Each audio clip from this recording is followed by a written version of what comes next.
Hey guys, welcome back to the channel. So, as you can see, I've acquired a Mark 1 FG engine. So I've had this for a couple of weeks. I am about to start pulling it apart very soon. This is going to be the engine that we build for the AU. So it'll be a budget-friendly build.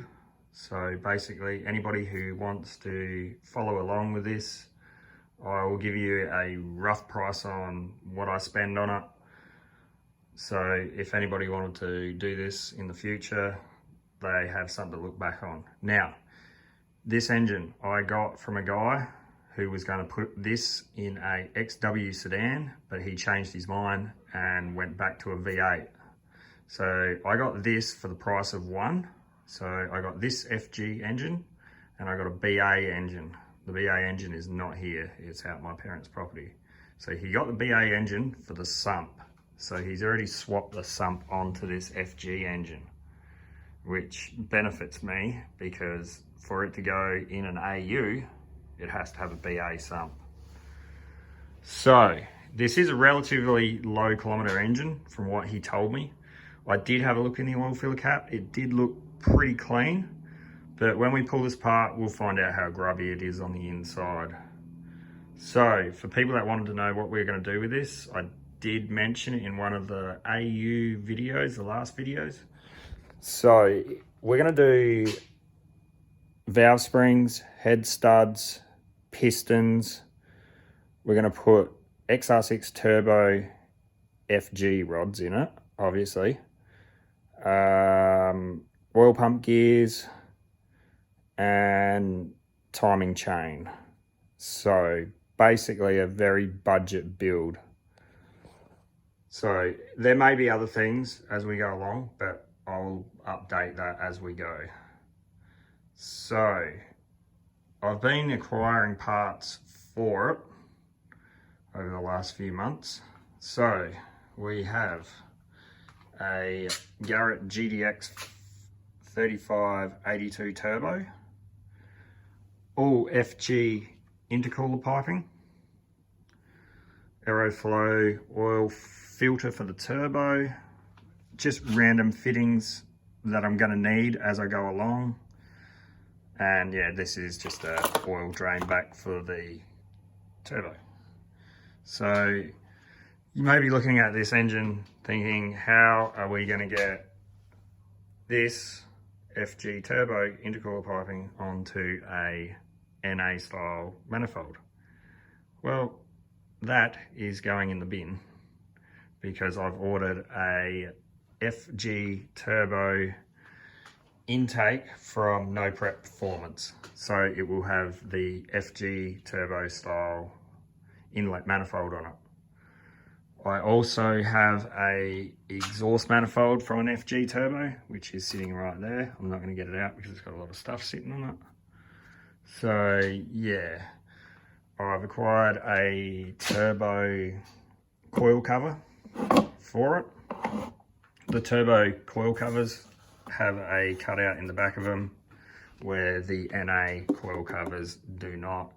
I do not want to wreck this one. I'll put it up on my wall for the reason that is in the future I will be deleting all of the FG style intercooler piping and I'll have custom made ones for it. Now, yeah, I will be putting a aftermarket intercooler on it to suit these intercooler pipings.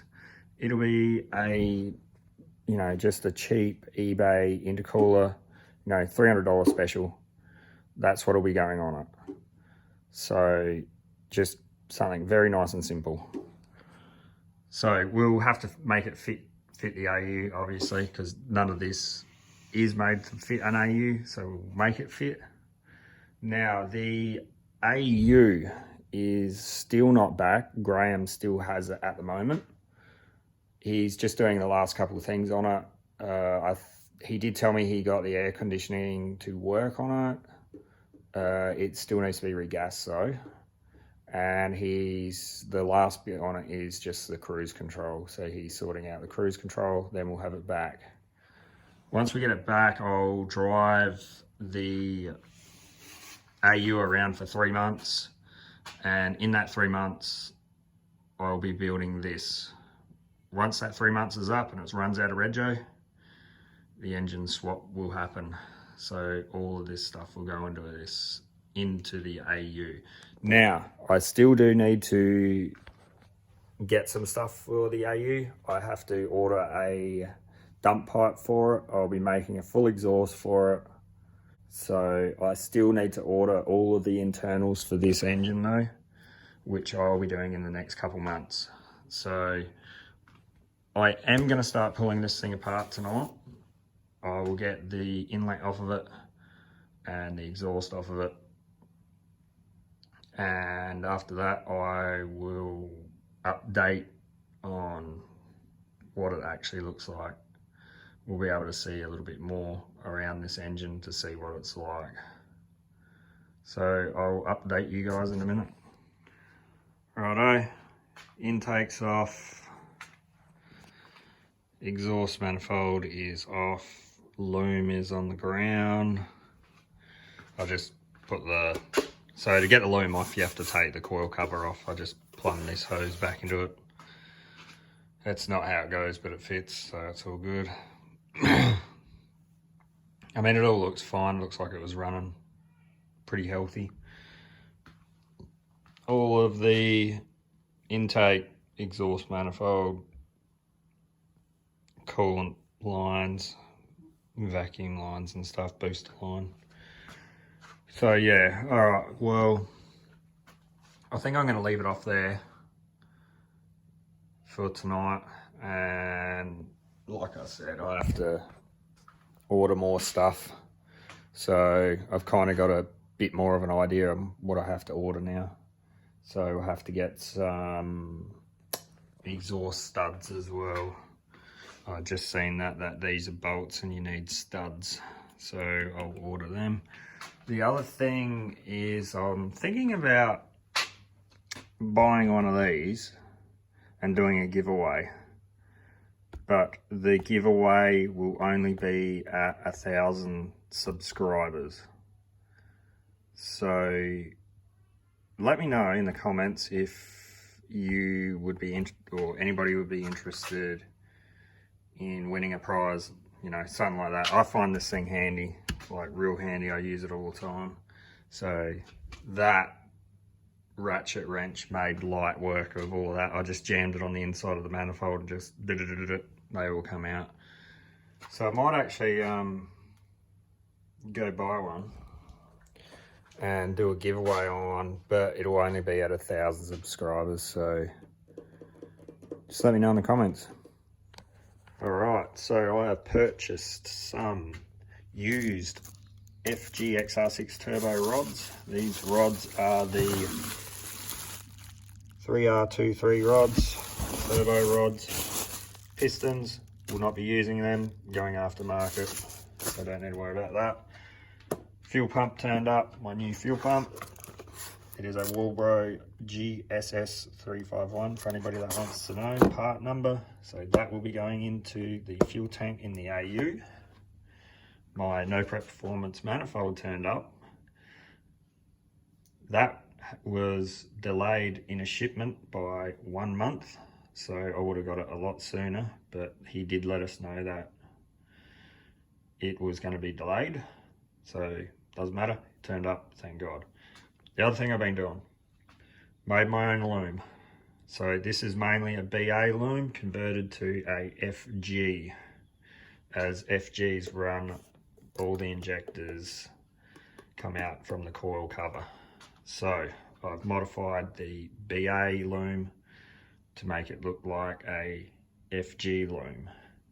I have to run it like that because mine runs a BTR trans, which is a 4-speed. So that's why I've had to make my own loom. I've put a couple extra things into the loom, like a oil pressure switch wire, because the AU runs a oil pressure switch for the light.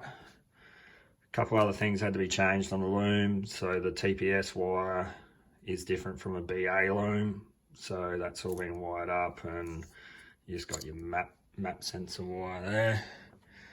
I also had a mate weld a couple -6 fittings into the thermostat housing, which is a couple fittings that I had, you know, ordered up there, and made my own lines. So he welded that one on. That's one of them in the thermostat housing. The water line runs around with the oil feed line, and obviously goes to the turbo. The other one that he did as well was the lower one, the lower water line. I had him weld on a dash fitting as well into the pipe, so I can run braided line. Oil drain, got that one done. Threaded the sump, so tapped the thread into there, made that all work, and obviously it just drains back from the turbo back into the sump like it should. So yeah, just like that. So I've nearly got everything to start pulling this thing apart. It is, other than the things for inside of the engine, like the pistons, valve springs, head studs, timing chain, oil pump gears, rings, stuff like that, which I'll be ordering very soon. As soon as they turn up, this will all be disassembled and sorted out, and all the new stuff put back into it. And then we will be putting this engine with everything into the AU. So yes. All right, so I'm going to leave it off there. And as always, guys, like, comment, subscribe, and we'll see you guys in the next one. Cheers, bye.